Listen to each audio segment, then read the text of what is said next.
تمہاری وہ ڈائریکٹ نہیں سنتا۔ اس اللہ تک پہنچنے کے لیے تمہیں بیچ میں وسیلوں کی ضرورت ہے۔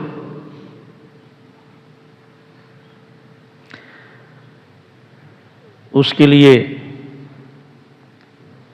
پھر یہود و نصارہ نے اللہ کے نبیوں کی عبادت شروع کر دی اور ان کو پکارنا شروع کر دیا۔ مشرکین مکہ نے نبیوں کے ساتھ فرشتوں کو بھی پکارنا شروع کر دیا، اور ساتھ انہوں نے آدم علیہ السلام کی اولاد میں جو 5 اولیاء اللہ گزرے تھے، ود، سوا، یغوث، یعوق، نصر، جن کا اللہ نے سورہ نوح میں نام ذکر کیا ہے، ان کو پکارنا شروع کر دیا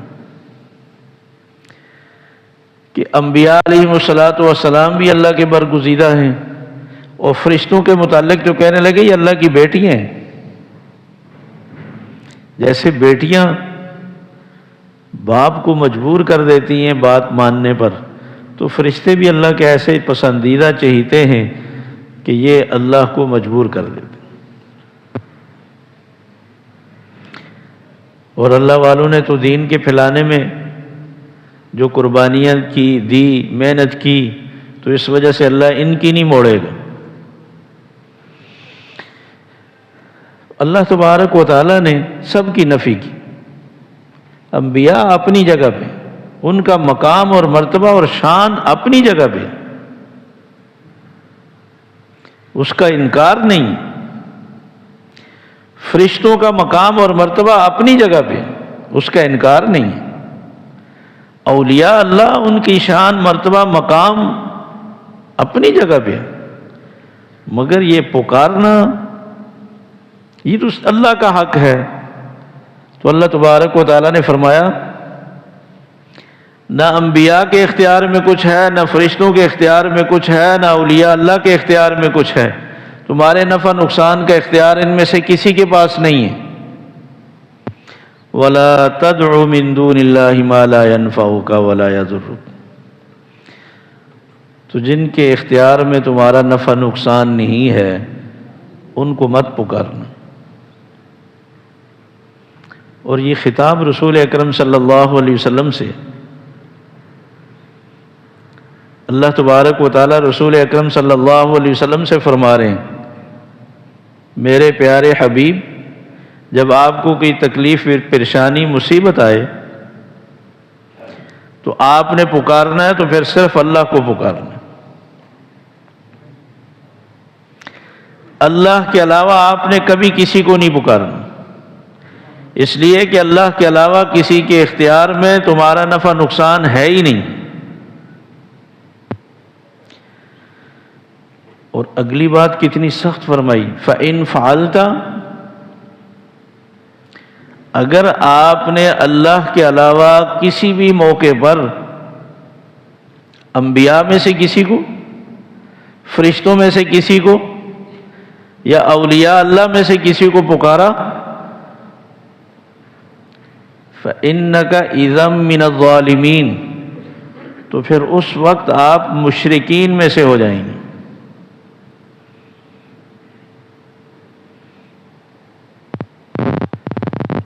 یہ کتنی بد سخت بات رسول اکرم صلی اللہ علیہ وسلم سے کہی جاتی ہے۔ حقیقت میں یہ امت کو سمجھایا ہے کہ جو چیز اللہ کو مخلوق سے بھی پسند نہیں ہے وہ اپنے حبیب کو سے بھی پسند نہیں۔ وہ امام الانبیاء رسول اکرم صلی اللہ علیہ وسلم کو بھی اس سے روکا ہے۔ اور سورہ زمر میں اللہ تبارک و تعالیٰ نے رسول اکرم صلی اللہ علیہ وسلم کو مخاطب کر کے ایک بات ارشاد فرمائی، وَلَقَدْ أُوحِيَ إِلَيْكَ وَإِلَى الَّذِينَ مِن قَبْلِكَ، ہم نے آپ کی طرف بھی، وَإِلَى الَّذِينَ مِن قَبْلِكَ، اور آپ سے پہلے بھی سارے نبیوں کی طرف یہی وہی بھیجی، لئن اشرکت لیحبطن عملک، آپ کو بھی کہہ رہے ہیں اور آپ سے پہلے بھی سارے نبیوں سے ہم نے کہا ہے کہ اگر آپ سے کسی موقع پر شرک ہوا، لئن اشرکت، اگر ہوا نہیں اور کرتے بھی نہیں، اس لیے کہ سارے انبیاء علیہ الصلاۃ والسلام تو شرک سے روکنے کے لیے تشریف لائے، سب نبیوں کی، سب اولیاء اللہ کی تعلیم ہمیشہ یہی رہی، اس ایک اللہ کو پکارو، مگر فرمایا کہ ہم نے پہلے نبیوں سے بھی کہا ہے اور آپ سے بھی کہہ رہے ہیں، لئن اشرکت، اگر بالفرض آپ نے کسی موقع پر شرک کیا، لیحبطن عملک، آپ کی ساری نیکیاں ختم ہو جائیں گی، کوئی نیکی آپ کے نامہ اعمال میں باقی نہیں رہے گی، وَلَتَكُونَنَّ مِنَ الْخَاسِرِينَ، نقصان اٹھانے والوں میں سے ہو جائیں گے۔ رسول اکرم صلی اللہ علیہ وسلم سے تو اللہ تبارک و تعالیٰ نے فرمایا کہ آپ سے بھی کہہ رہے ہیں اور آپ سے پہلے بھی سارے نبیوں سے ہم نے یہی بات کہی تھی۔ سورہ انعام میں یہ واحد موقع ہے جہاں اللہ نے بڑے بڑے انبیاء کے نام لیے ہیں، یہ تقریباً کوئی 25 نام لیے ہیں اللہ تعالیٰ نے لگاتار لائن سے۔ وَوَهَبْنَا لَهُ إِسْحَاقَ وَيَعْقُوبَ، ہم نے ابراہیم کو اسحاق بھی دیا، یعقوب بھی دیے، كُلًّا هَدَيْنَا، اور دونوں کو، ان میں سے ہر ایک کو ہم نے ہدایت دی اور نبی بنائے، وَنُوحًا هَدَيْنَاهُ مِن قَبْلُ، اور ان سے پہلے نوح کو ہم نے نبی بنایا، وَمِن ذُرِّيَّتِهِ داود وسلیمان وأیوب ویوسف وموسیٰ وہارون وَكَذَلِكَ نَجْزِي الْمُحْسِنِينَ وزكريا ويحيى وعيسى وإلياس كل من الصالحين وإسماعيل واليسع ويونس ولوط وكلا فضلنا على العالمين ومن آبائهم وذرياتهم وإخوانهم، یہ جو نام لیے فرمایا ان کے آباء میں سے کچھ کو نبی بنایا اور کچھ کی اولاد کو نبی بنایا، کچھ کے بھائیوں کو نبی بنایا۔ اولو العزم انبیاء کے نام لینے کے بعد آخر میں فرمایا وَلَوْ أَشْرَكُوا، وَلَوْ أَشْرَكُوا کی معنی ہے یہ سارے نبی ہمیشہ توحید کی دعوت دیتے رہے، اگر بالفرض زندگی میں کسی موقع پر یہ نبی اولو العزم ہونے کے باوجود بھی یہ شرک کرتے، وَلَوْ أَشْرَكُوا، اگر یہ شرک کرتے، لَحَبِطَ عَنْهُمْ مَا كَانُوا يَعْمَلُونَ، ان کی بھی ساری نیکیاں ختم ہو جاتی۔ یہ حقیقت میں مجھے اور آپ کو سنایا، پھر ہم کسی کے حج اور عمرے نہیں دیکھتے، پھر کسی کا صدقہ اور خیرات نہیں دیکھتے، پھر ہم اس کے نوافل اور اس کے روزے نہیں دیکھتے۔ اس لیے فرمایا وَإِنَّ لَكُمْ فِي الْأَنْعَامِ لَعِبْرَةً، اونچی باتیں کیا، اللہ نے بہت پیار سے بہت آسان مثالیں دے کر یہ بات سمجھائی۔ فرمایا کہ تمہارے گھروں میں جو جانور دودھ والے باندھے ہوئے ہیں انہی کی مثال لے لو، ہم نے تمہارے لیے سمجھنے کے لیے کیسی چیزیں بنائی ہیں۔ نسقیکم مما فی بطونی من بین فرث ودم لبنا خالصا، وہ جو تمہاری بھینس، گائے اور بکری ہے، وہ جس رنگ کا چارہ کھا رہی ہے وہ تو گرین ہے، چارہ سبز رنگ کا ہے، اس سے غذائیت سے جو خون پیدا ہوتا ہے وہ سرخ رنگ کا ہے،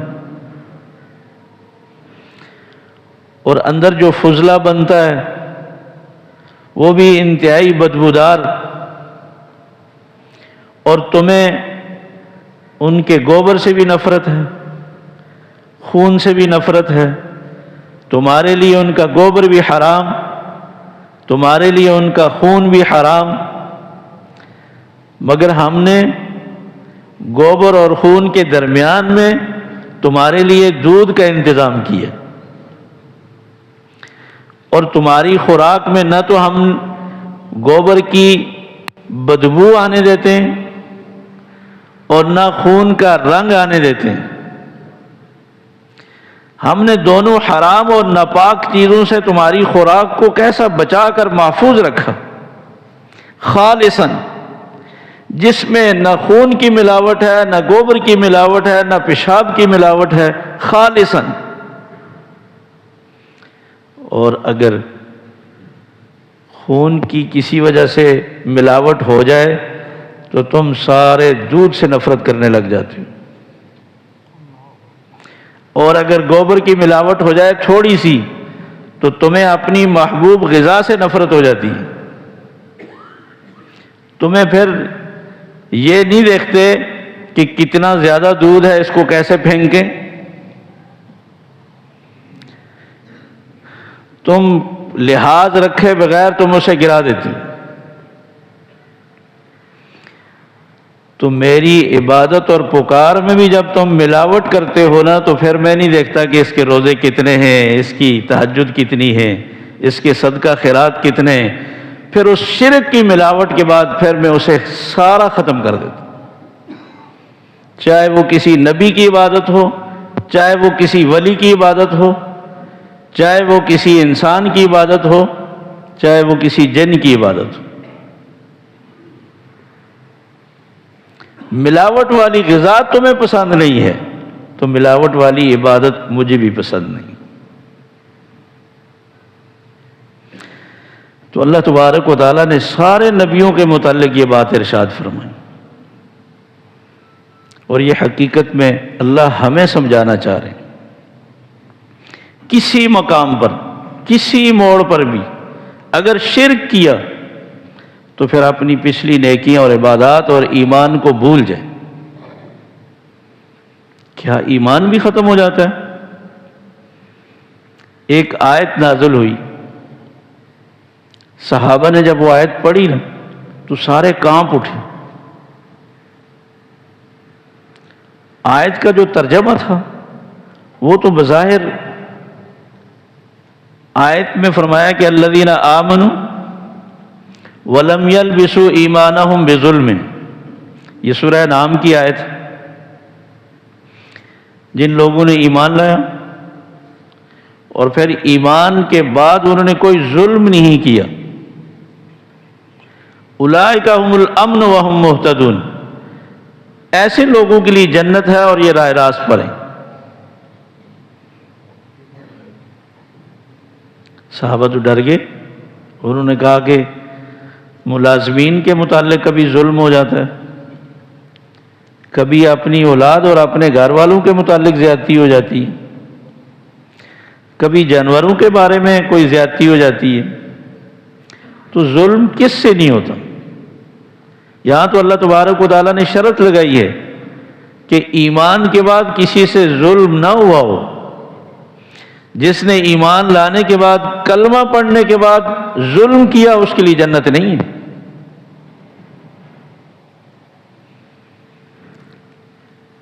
اب یہ رسول اکرم صلی اللہ علیہ وسلم کی خدمت میں حاضر ہوئے، کہا یا رسول اللہ، اس آیت میں جو اللہ تبارک و تعالیٰ فرما رہے ہیں، اس کی روح سے تو پھر ہمارا جنت میں جانا مشکل ہے۔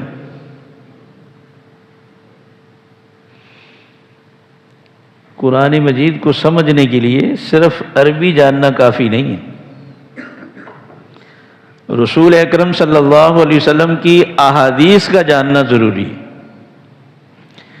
ورنہ کبھی تو انسان بے عمل ہو جاتا ہے کہ ایسے اعمال کی کیا ضرورت ہے جب ہمارے ساتھ جنت کا وعدہ ہے، اور کبھی مایوس ہو جاتا ہے کہ مجھ جیسوں کے لیے تو جنت ہے ہی نہیں۔ یہ مقام تھا صحابہ کی مایوسی کا۔ رسول اکرم صلی اللہ علیہ وسلم نے فرمایا کون سی آیت ہے جس سے تم اتنے ڈرے ہو کہ تمہیں مشکل لگ رہا ہے جنت میں جانا؟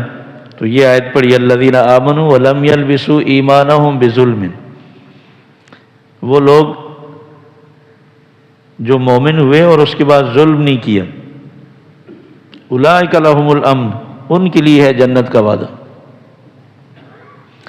آپ نے فرمایا تمہیں یہ تم جو اس کا مطلب سمجھو غلط سمجھو، یہاں ظلم سے مراد وہ ظلم اور زیادتی نہیں ہے، یہاں ظلم سے مراد شرک ہے کہ جس نے کلمہ پڑھنے کے بعد شرک کیا وہ جنت کو بھول جائے۔ ایسے مشرکوں کے لیے جنت نہیں ہے کہ وہ کلمہ بھی پڑھیں، نیکیاں بھی کریں اور ساتھ شرک کو بھی دبا رکھیں۔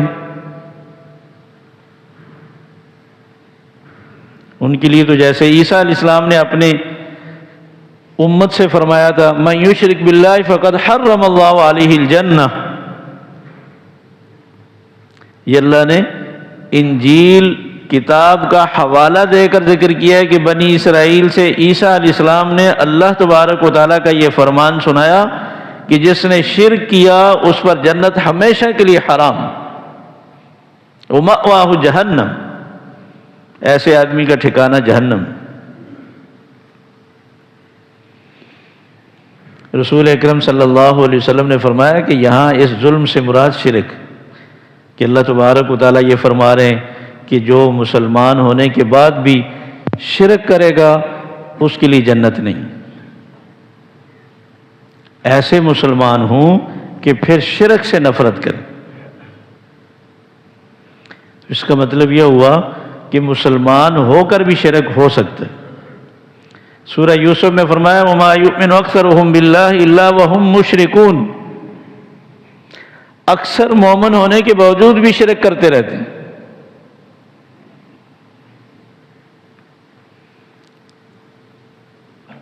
اچھا، مغالطہ ذہن میں شیطان یہ ڈال دیتا ہے کہ اللہ تبارک و تعالیٰ نے تو فرمایا نا وَلَا تَدْعُوا مِن دُونِ اللَّهِ، کہ جو اللہ کے علاوہ ہیں ان کو اپنی دعاؤں میں، حاجات میں، مشکلوں میں نہیں پکارنا۔ تو دون اللہ،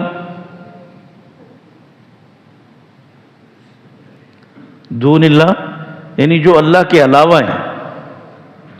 اب شیطان نے کیا گڑھ دیا کہ جو انبیاء ہیں، جو فرشتے ہیں، جو اولیاء اللہ ہیں، یہ من دون اللہ تھوڑے ہیں، یہ اللہ نہیں ہے مگر اللہ سے جدا بھی نہیں،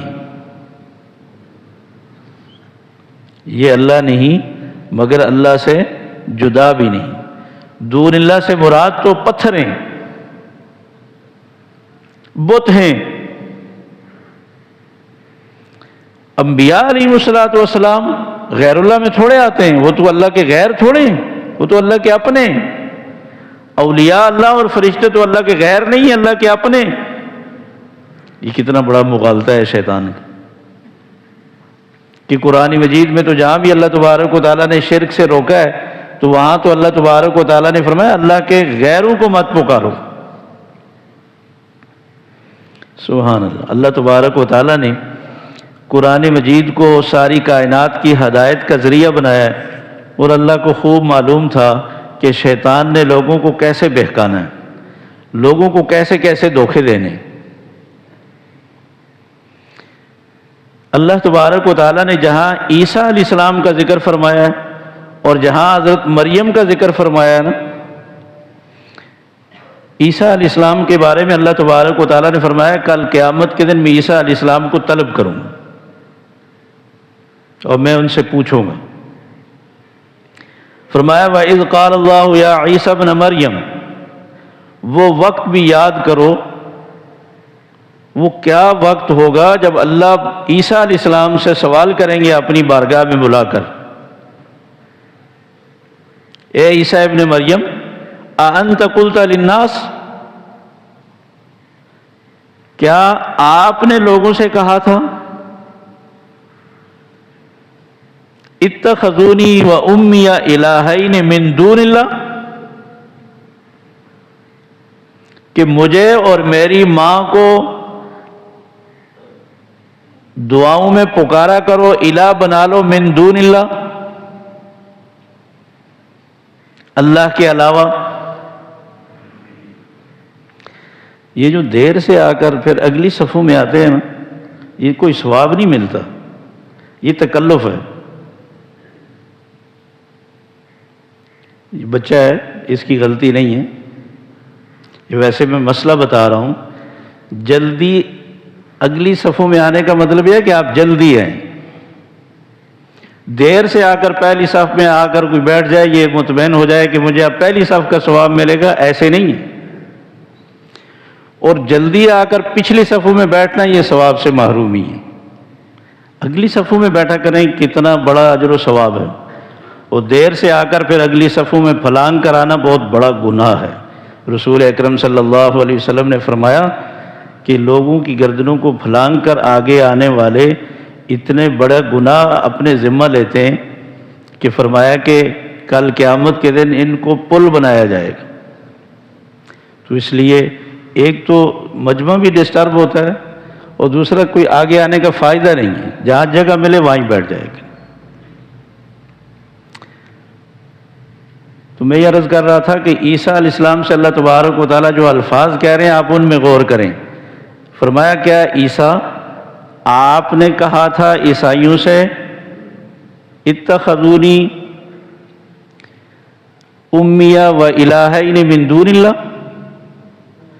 مجھے اور میری ماں کو اپنا الہ بنا لینا، من دون اللہ، اللہ کے علاوہ۔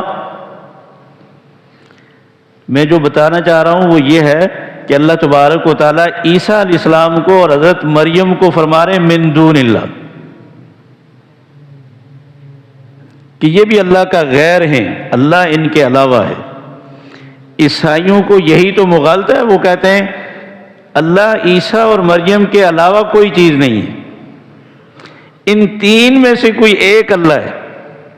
مگر مسلمانوں کا تو یہ عقیدہ ہے نا کہ اللہ تبارک و تعالیٰ عیسیٰ علیہ السلام کے بھی غیر ہیں، حضرت مریم کی بھی غیر ہیں، عیسیٰ علیہ السلام الگ ہیں، اللہ کی مخلوق ہیں، حضرت مریم بھی اللہ کے علاوہ ہیں، اللہ کی مخلوق ہیں۔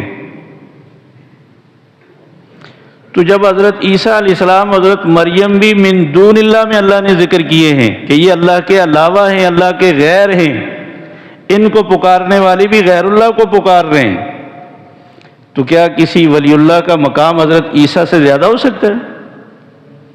کیا کسی اللہ والے کا مقام حضرت مریم سے زیادہ ہو سکتا ہے؟ تو یہ دھوکہ ہے۔ فرشتے اللہ کے کتنے مقرب ہیں، جس میں حضرت جبرائیل بھی ہے، حضرت عزرائیل بھی ہے، حضرت میکائیل بھی ہے، حضرت اسرافیل بھی ہے۔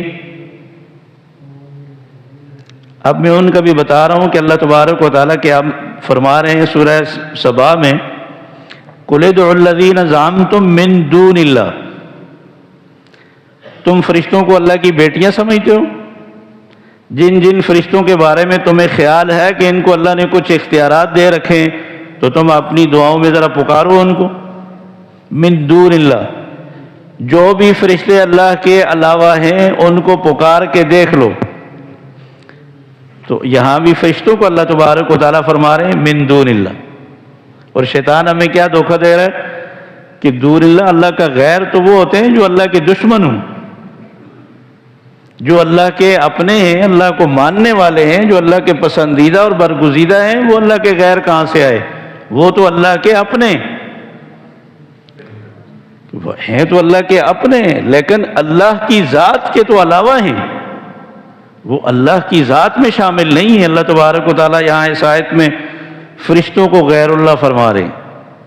فرمایا لا یملکون مثقال ذرۃ فی السماوات ولا فی الارض، آسمان و زمین کے جتنے فرشتے ہیں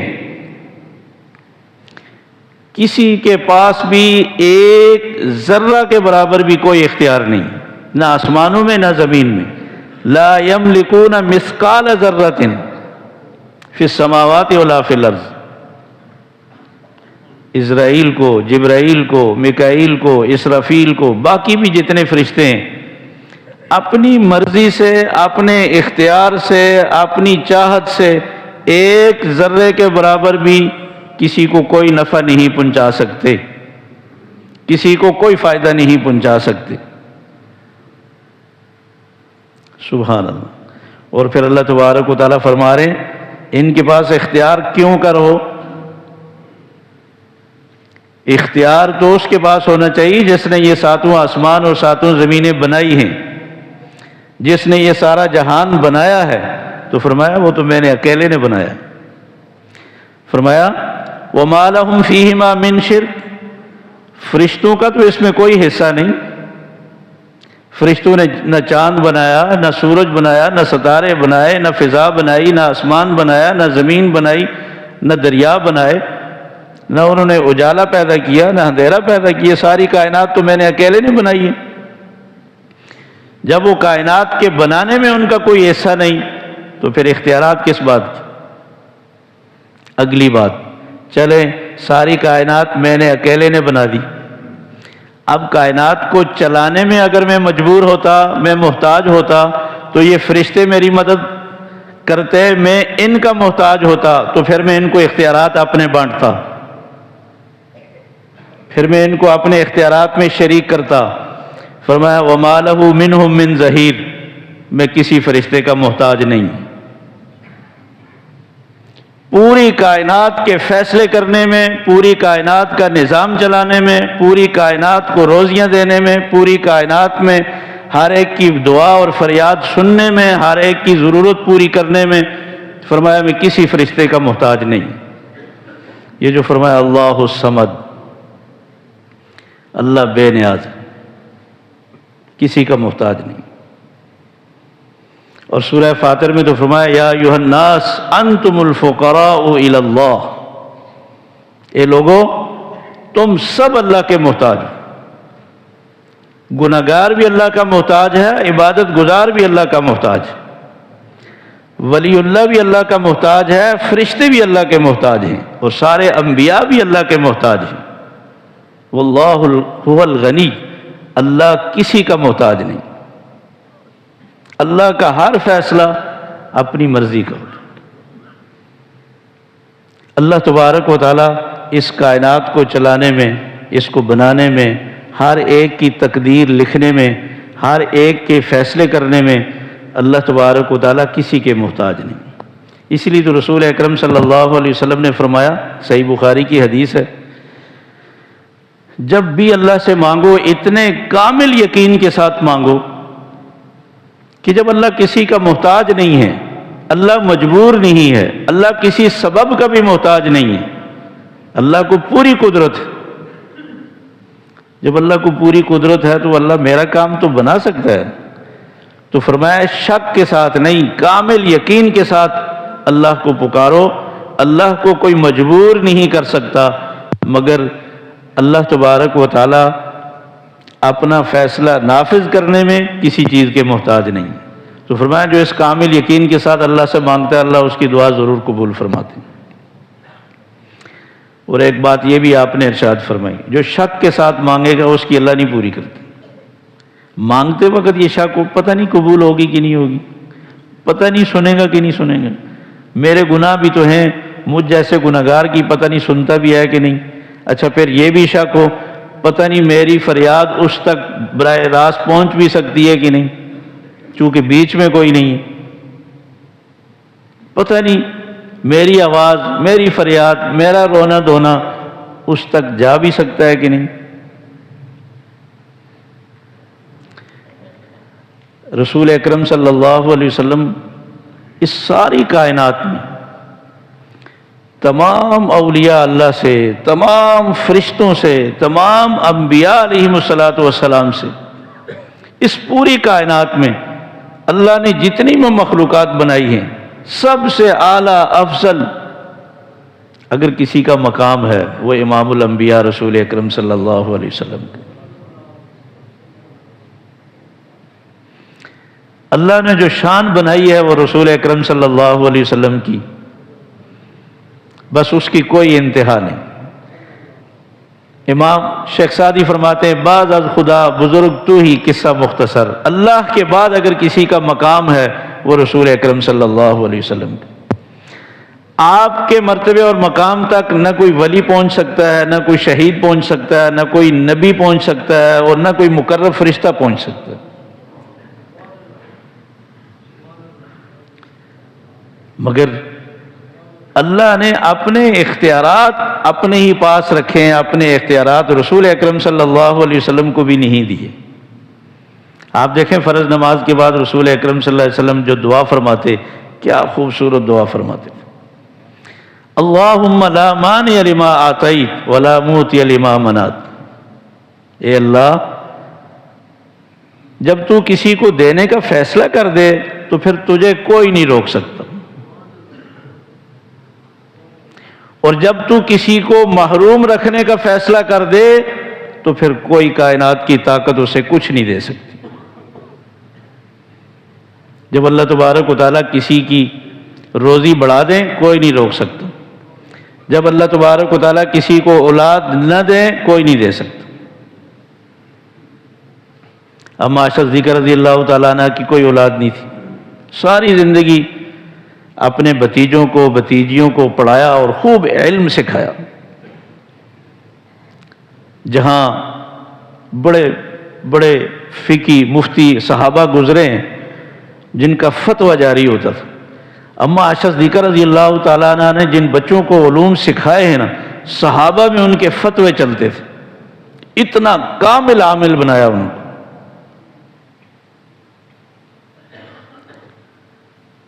تو کیا انہوں نے اللہ سے کبھی دعا نہیں کی ہوگی؟ رسول اکرم صلی اللہ علیہ وسلم نے ان کے لیے دعا نہیں کی ہوگی؟ یہ اللہ کا اختیار ہے۔ یہب لمن یشاء اناثا ویہب لمن یشاء الذکور، فرمایا میں جس کو چاہوں بیٹا دوں، چاہوں بیٹی دوں، چاہوں دونوں دوں، چاہوں حکیم بانجھ بناؤں، کچھ نہ دوں، یہ میری مرضی۔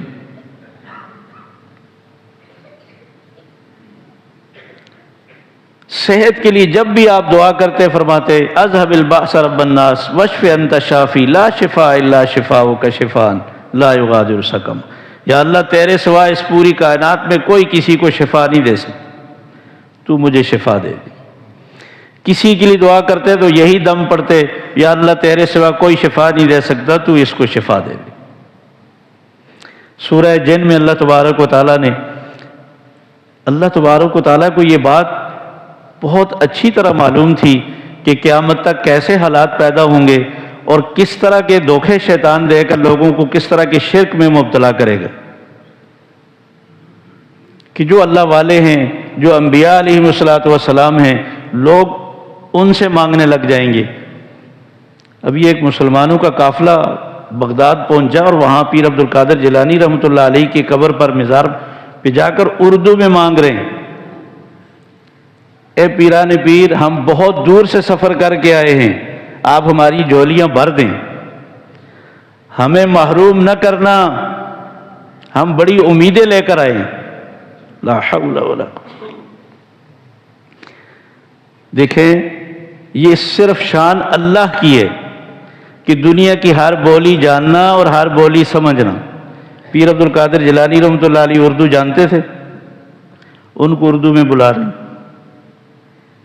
رسول اکرم صلی اللہ علیہ وسلم عربی جانتے تھے، یہودیوں کی عبرانی زبان میں کوئی خط آتا، آپ صلی اللہ علیہ وسلم کسی یہودی کو بلا کر خط پڑھاتے تھے، اور آپ کو شک گزرا، آپ نے فرمایا یہ ایسی خیانت کرنے والی قوم ہے، یہ اللہ کی کتاب میں گڑبڑ کرتے ہیں، خیانت کرتے ہیں، انگلی رکھ کر اپنے مقصد کی چیز چھوڑ دیتے ہیں، مطلب کی چیز پڑھتے ہیں، تو یہ ہمارے خطوں کے بارے میں کتنی خیانت کرتے ہوں گے۔ صحابہ سے کہا کہ مجھے ان پر کوئی اعتماد نہیں، کاش تم میں سے کوئی عبرانی سیکھ لیتا۔ حضرت زید بن ثابت رضی اللہ تعالیٰ عنہ کو یہ بات بہت اچھی لگی، انہوں نے صرف 15 دن میں عبرانی سیکھی، اور سیکھنے کے بعد رسول اکرم صلی اللہ علیہ وسلم کی خدمت میں حاضر ہوئے، کہنے لگے یا رسول اللہ اب میں نے عبرانی سیکھ لی ہے، آج کے بعد کسی یہودی کو خط پڑھانے کی نہیں بلانا، میں پڑھوں۔ پھر اس کے بعد ہر خط رسول اکرم صلی اللہ علیہ وسلم حضرت زید بن ثابت سے پڑھاتے تھے۔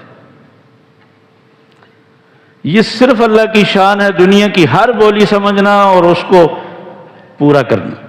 اس لیے کوئی پابندی نہیں کہ آپ عربی میں مانگیں، آپ اپنی زبان میں اللہ سے مانگیں۔ رسول اکرم صلی اللہ علیہ وسلم سے اللہ تبارک و تعالیٰ فرما رہے ہیں، قل، سورہ جن ہے، قل انما ادعو ربی، آیت نمبر 20، آپ کہہ دیجئے میں ہر مشکل اور پریشانی میں صرف اپنے رب کو پکارتا ہوں،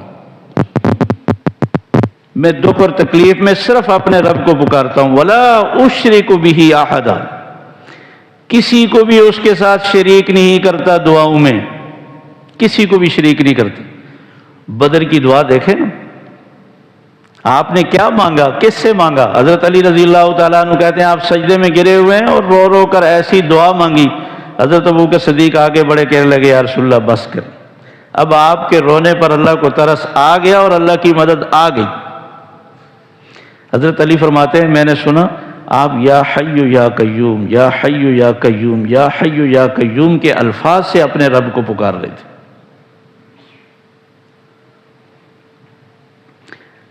اور فرمایا قل، دوسری آیت میں آپ یہ بھی کہہ دیجیے انی لا املک لکم ضرا ولا رشدا، مجھے تمہاری کسی بھی نفع نقصان کا کوئی اختیار نہیں، مجھے اپنے نفع نقصان کا بھی اختیار نہیں ہے، وہ تو میرے رب کے اختیار میں ہے، جو چاہے وہ فیصلہ کر دے۔ تمہاری ہدایت اور تمہاری گمراہی کا مجھے کوئی اختیار نہیں۔ صحیح بخاری میں ایک حدیث ہے، رسول اکرم صلی اللہ علیہ وسلم نے ایک دفعہ 3 آدمیوں کے نام لے کر کہا یا اللہ ان کو پکڑ لے۔ یہ بڑی سخت دعا، بد دعا تھی۔ صفوان بن امیہ، سہیل بن عمر اور اسی طرح حارث بن ہشام، اس پر تبارک و تعالیٰ نے سورہ آل عمران کی آیت نازل فرمائی لیس لک من الامر شیء، آپ کو یہ اختیار نہیں ہے،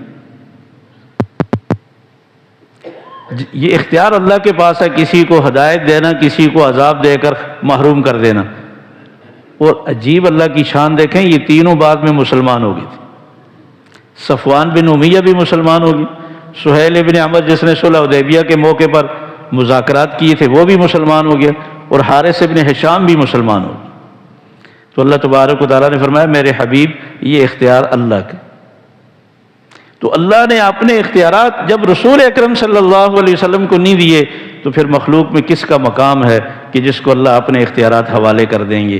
اللہ کے اختیارات اللہ ہی کے پاس ہیں، وہ ایسا جیتا جاگتا پروردگار ہے۔ فرمایا ساری مخلوقات کا رازق میں ہوں، تم تو سب سے اعلیٰ اور افضل ہو، تم مجھ سے مانگو میں تمہاری فریادیں پوری کروں گا، اور بغیر واسطے کی بھی تمہاری سنوں گا۔ تمہیں کس نے مغالطہ ڈال دیا کہ وہ غریبوں کی، گناہگاروں کی نہیں سنتا؟ وہ تو شیطان کی بھی سن کر اس نے شیطان کی دعا قبول کی اور قیامت تک اس کو مہلت دے دی۔ تم تو ماننے والے ہو۔ اللہ ہمیں صحیح سمجھنے کی، عمل کی توفیق عطا